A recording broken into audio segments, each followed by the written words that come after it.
We'll go now to Dr. Bucshon. Thank you, Mr. Chairman. Thank you, Mr. Zuckerberg, for being here. There are plenty of anecdotal examples, including from family members of mine, where people will be verbally discussing items, never having actually been on the internet at the time. And then the next time they get on Facebook or other online apps, ads for things that they were verbally discussing with each other will show up. And I know you said in the Senate that Facebook doesn't specifically listen to what people are saying through their phone, whether that's a Google phone or whether it's Apple or another one. However, the other day, my mother-in-law and I were discussing her brother who had been deceased for about 10 years, and later on that evening, on her Facebook site, she had set to music kind of a in memoriam picture collage that came up on Facebook specifically to her brother, and that happened the other night. So if you're not listening to us on the phone, who is, and do you have specific contracts with these companies that will provide data that is being acquired verbally through our phones, or now through things like Alexa or other products? Congressman, we're not collecting any information verbally on the microphone, and we don't have contracts with anyone else who is. The only time that we might use the microphone is when you're recording a video or doing something where you intentionally are trying to record audio, but we don't have anything that is trying to listen to what's going on in the background.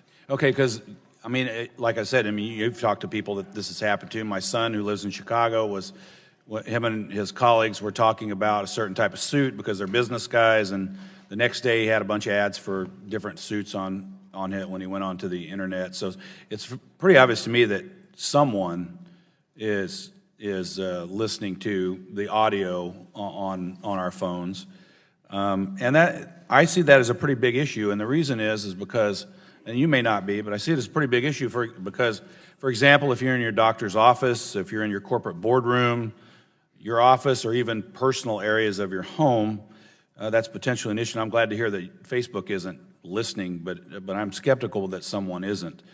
And I see this as an industry-wide issue that you could potentially help address.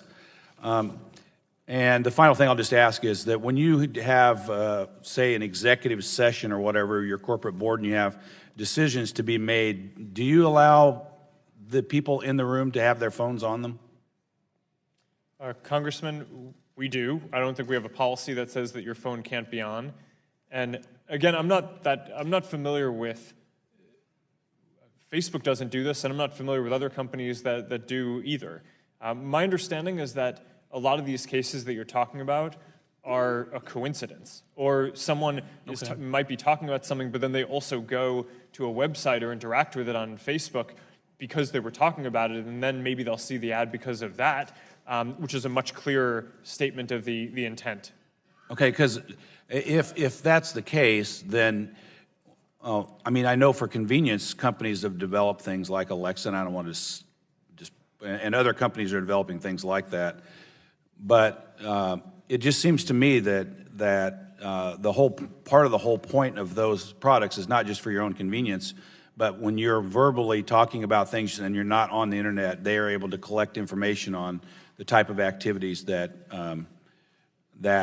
you're engaging in. So I'd implore the industry to look into that and make sure that, in addition to physical exploring the internet and collecting data, that data being taken verbally not be allowed. Thank you.